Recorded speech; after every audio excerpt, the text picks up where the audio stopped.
my god, what's the wrong one? Whoops. So for those who are wondering, I did know. I want everyone to go support Mint tomorrow as well because it will be her 5th year anniversary and she's been going through a lot. I did know about that she got signed to Vshojo for a while. I think like around the time she got signed, I didn't know about it, but I didn't provide too much details about like what was going on. So I didn't know how bad it was because I just knew like the surface level details. And Min and I were actually supposed to do something together. We had like a project together, but we pushed it back and tabled it. It was like in planning stages, not like we like made stuff for it already or everything. It was just planning stages and stuff. But we pushed it back and tabled it because she wanted to focus her energy on her debut for this year. And then like, you know, months sort of passed and it's like, oh, aren't you supposed to debut in Vshojo? And she was like, yeah, but it got pushed back. And I didn't know reasoning. I didn't pry about it. And I was just back then I was like, oh, that's great. More time to prepare, you know? I was like, oh, that's cool. You get more time to prepare for your debut. Like, yeah, because I didn't know what was going on. I was like, at least you get to have a better debut and everything. Like,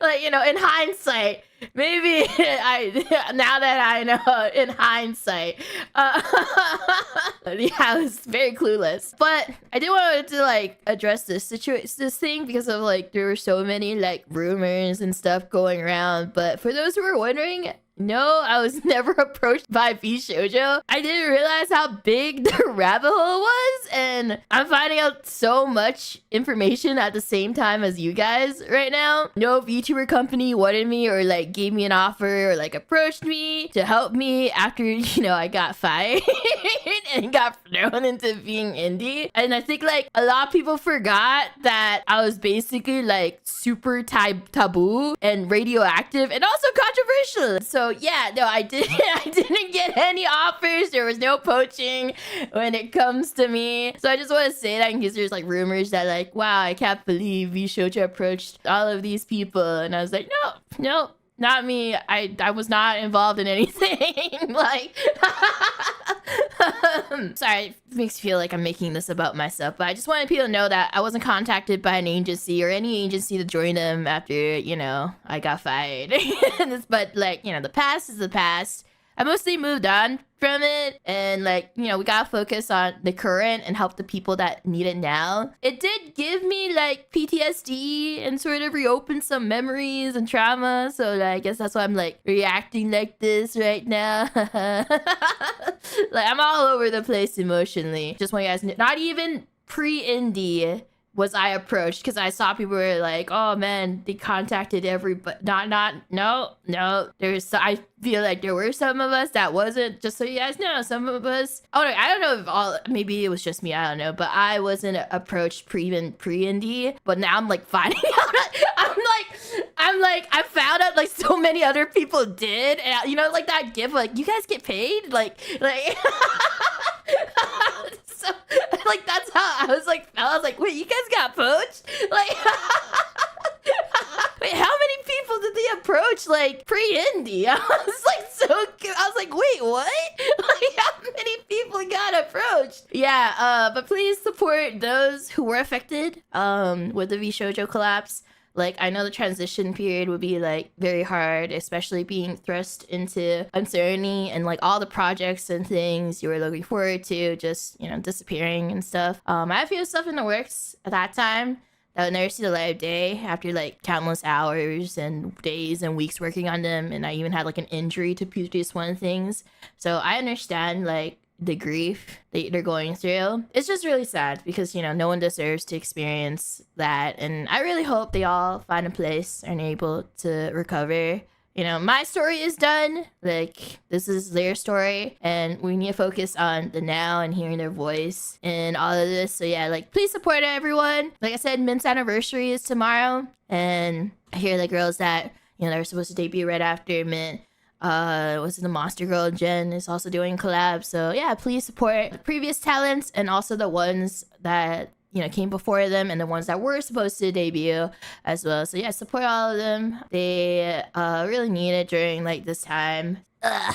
so hard to talk about this. It is like, you know, when I didn't do much work the last 2 days because it just felt like deja vu. Like looking at it as I'm like looking at it in the sidelines. I can't believe this is sort of like, you know, another VTuber Armageddon again. I really feel for them. Oh my gosh, when I was reading that statement about how recount of like people were doing and stuff to pit people against each other and everything, like that was like, oh my gosh, that felt like I don't know if I can say deja vu, but like I felt that. Because like I think also the reason why like during that time for me, it was a lot of stuff was going on. Like I said, like, you know, nobody really wanted, like, professionally wise, no one really wanted to like touch me, you know?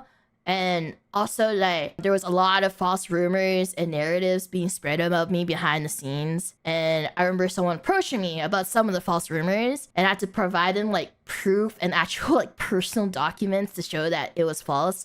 And it was very crazy, like, some of the malicious stuff that was, like, spread about me that weren't even true, that was said about me behind my back and spread around during that time. It's why I kept to myself for so long and not really done much interacting with new people, because like, you know, who knows what people were saying behind my back about me, and then that they like, oh, these people might secretly hate me or had this false image of me because like of all the rumors going around at that time. And I already had really bad trust issues, so at a point I was very like, you know, paranoid. I was like super paranoid at that time. I was like, oh, I can't trust anyone. So like I'm super thankful that to the people that still want to do things with me and interact with me and never like believed in the false rumors. And that's why I'm really happy to see like such a big community there supporting all these girls and one guy. Sorry, I saw like Kuro's tweets like, I'm the first and last Vshojo male that they've ever hired, but supporting all those girls plus one guy.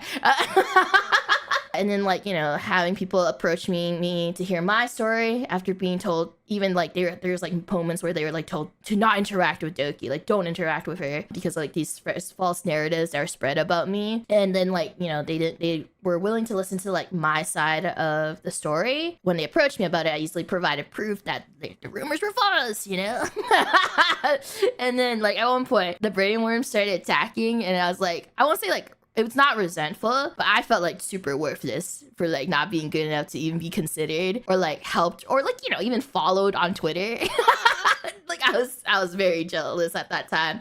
It was like definitely hard since I had to like build my own thing up for a year. And there was a lot of like, you know, setbacks and how messy everything was, like, you know, merch. And I made a lot of mistakes trying to build my own thing. It was very hard because at first when I started trying to rebuild everything, like it was just me and like a very small, like two to three people helping me try to build everything from the ground up. I didn't have like, you know, a lot of help back then starting it, but then like it got better and better like as things go on. And, you know, we're finally, you know, almost in the clear and I can sort of see the light now. But for those who are like, oh, just go indie, it's very hard.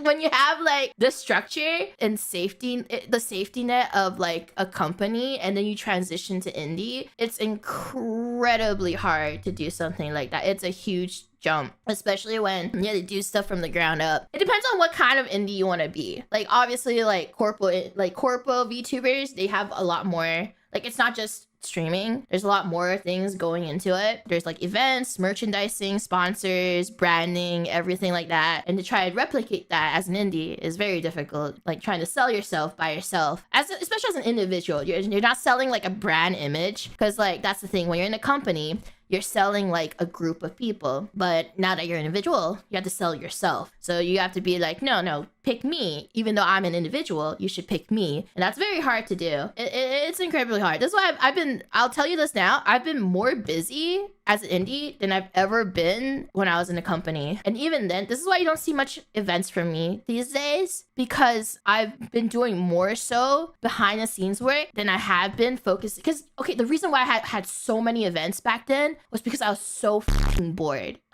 Like, I had no other things to do.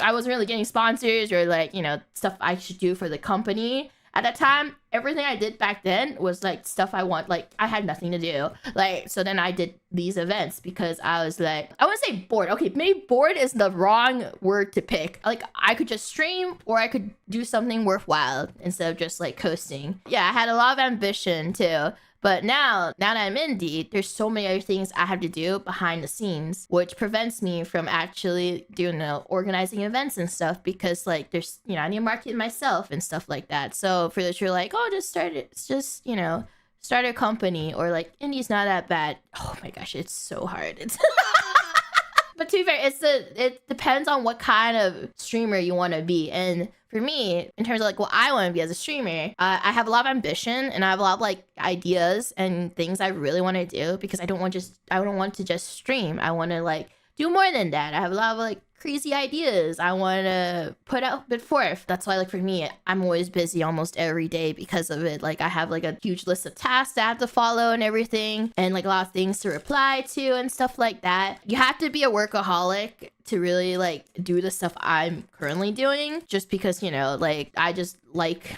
doing all these things because I guess I have a lot of ambition and things. So it's very understandable why people want to choose the corporate route because being by yourself it's just a lot. It is really a lot. And even then, like I've cried several times before about how much work I had to do to like throughout this journey and everything. And that's why like I really feel for these girls because like they never anticipated this. Sorry, girls plus one guy. I'm sorry, Kuro.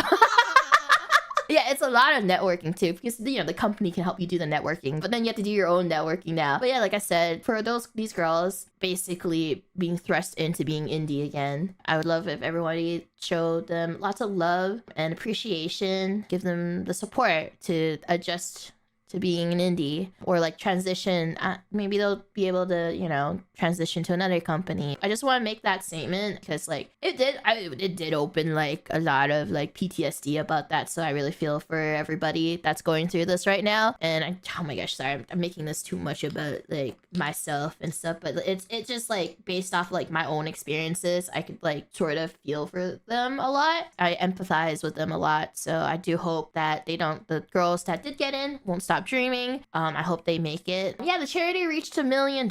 Huge congratulations to everybody. I hope everybody lands on their feet and everyone is able to achieve what they want to achieve in the future without needing Vshojo and everything. But yeah, that's like I just wanted to make this extra statement. Well, my original intent was to be like, no, I was never approached because it was so weird seeing that around. I don't know. I just don't like false narratives about me going around. So I just wanted to like be very clear about that. Because like, wow, like Doki, I can't believe Doki was also like approached to be like they tried to poach Doki too because they recruited Mint, so they must have been trying to poach Doki. So I was like, no, like if anything, I got 0 offers from anyone.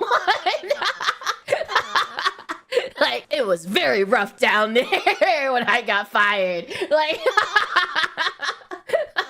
it is a lot harder though because, you can't use a company lawyer. You have to use your own lawyer. And even then, like, lawyers are expensive and stuff like that. So that's like some of the biggest challenges that like in terms of like finding the right lawyer to look through contracts and stuff. Because I made some mistakes in my first few initial contracts. I didn't like read it fully. I was just like, sign. But like now I have more experience with it. The first few contracts I signed, I didn't have a lawyer read it, so because I was just so happy, I got like offers and everything. I was just like, yay, sign my name. So like I said, I learned all of this the hard way. I have a lawyer looking through all my contracts now, like. You don't understand. Back then, I just wanted someone to want me. I had nothing. Like, if you guys remember before then, in the before times, like, I barely got anything. I mean, I won't say I barely got anything, but like, in comparison, I felt like I had to try so hard to get one thing. When I got fired, I was just like, oh my God. Like, I was like, you want me? Like, I was like, oh my God, you want me to advertise your product? Holy shit. Like, yeah, anyway, that's the statement I wanted to make. Sorry. Blah. I don't want people to think I'm making it about me. I'm sorry. Yeah, it gave me like a lot. Like I said, it gave me like all this like unfolded. It opened like some wounds for myself because like not wounds, like trauma from what happened to me too. So it just felt like, so I'm like so emotional about all of this, like the PTSD and everything. But my story is done. It's done. We closed the book on that.